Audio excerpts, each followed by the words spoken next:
మహారాణి సేవలు యావత్ భారతదేశానికే ఆదర్శం. మహారాణి సంకల్పంతో నిరంతర అన్నదాన యజ్ఞం.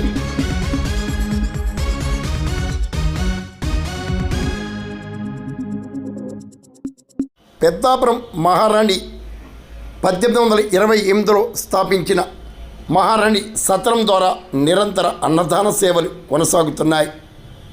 మహారాణి అన్నదాన విజ్ఞానదాన సేవలు యావత్ భారతదేశానికే ఆదర్శమని పెద్దాపురం ఎమ్మెల్యే నిమ్మకాయల చినరాజప్ప అభివర్ణించారు. కాకినాడ జిల్లా పెద్దాపురం మహారాణి సత్రంలో శనివారం ఈవో కాట్నం జగన్మోహన్ శ్రీనివాస్ అధ్యక్షతన శ్రీ రాజా వచ్చవాయ్ బుచ్చి సీతయ్యమ్మ జగపతి బహదూర్ మహారాణి వర్ధంతి వేడుకలను ఘనంగా నిర్వహించారు. పెద్దాపురం ఎమ్మెల్యే నిమ్మకాయల చినరాజప్ప ముఖ్య అతిథిగా పాల్గొన్నారు. రాజా సూరిబాబురాజు, ఎమ్మెల్యే చినరాజప్ప తదితరులు మహారాణి విగ్రహానికి పూలమాలలు వేసి ఘనంగా నివాళులర్పించారు. పేదలకు అన్నదానం, వస్త్రదానం అందించారు. ఈ కార్యక్రమంలో నేతలు పొలమరశెట్టి సత్యబాబు, రంది సత్యనారాయణ, మట్టి శ్రీనివాసరావు తదితరులు పాల్గొన్నారు. ఈవో శ్రీనివాస్ సేవలను ఎమ్మెల్యే చినరాజప్ప కొనియాడారు. అక్కడ ఉన్న షాపింగ్ కాంప్లెక్స్ కానీ ఈవేళ ఆయన కట్టిన రేటు ఎంత డబ్బులు వెచ్చించి పెట్టారో అంతకంటే ఎక్కువ రెంట షాపింగ్ మీద వస్తుందంటే ఆయన విజయం ఎంత గొప్పగా ఉంటుంది. ఈ టెన్యూర్లో ఈ వ్యవస్థలో ఈ సకలు శిథిలమైంది. ఈ కార్యక్రమాలన్నీ రాజకీయ దృష్టికి కూడా తీసుకొచ్చాం.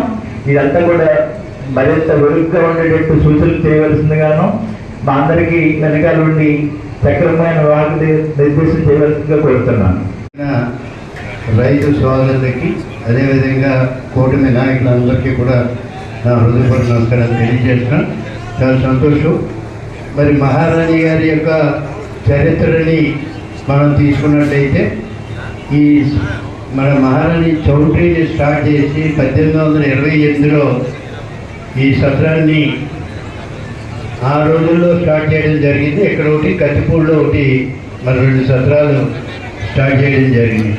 ముఖ్యంగా ఈ సత్రాలు ఎందుకు ప్రారంభం చేశారంటే ఎవరైతే పాఠశాల పూర్వకాలంలో ఎక్కడి నుంచి ఎక్కడికి వెళ్ళాలన్నా నడక మార్గం తప్ప వేరే వాహనాలు కానీ లేని పరిస్థితిలో పాఠశాల ఒక దగ్గర నుంచి ఒక దగ్గరికి వెళ్ళేటప్పుడు వారికి మార్గ మధ్యంలో ఆహారం అందించి మరి వారికి సహకారం అందించాలన్న ఉద్దేశంతో ఈ సత్రాన్ని పాఠశాలకు ఉపయోగపడేలాగా ఈ 2 చోట్లని కూడా మరి పెద్దాపురంలో 550 ఎకరాలు, అదేవిధంగా కత్తిపూడిలో 550 ఎకరాలు ఇచ్చి ఈ సంస్థని నిర్మాణం చేశారని చెప్పేసి ఈ సందర్భంగా మనం కాబట్టి మహారాణి గారు మనకి అనేక అభివృద్ధి కార్యక్రమాలు ఆ రోజు చేసి ముందు ఆలోచనతో మనకి సత్రం ఏర్పాటు చేసి పాఠశాలలో కూడా ఇబ్బంది పడకూడదని చెప్పి ఆ రోజు 550 ఎకరాలు ఇచ్చి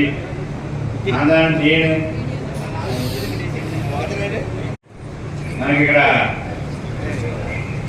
భోజనం పెట్టండి అని చెప్పి ఆవిడ మనకి రాయించింది. నేను అప్పటి నుంచి ఇప్పటి వరకు కూడా నిరాటంగా మరి ఎలా జరుగుతున్నాయి అన్నీ కూడా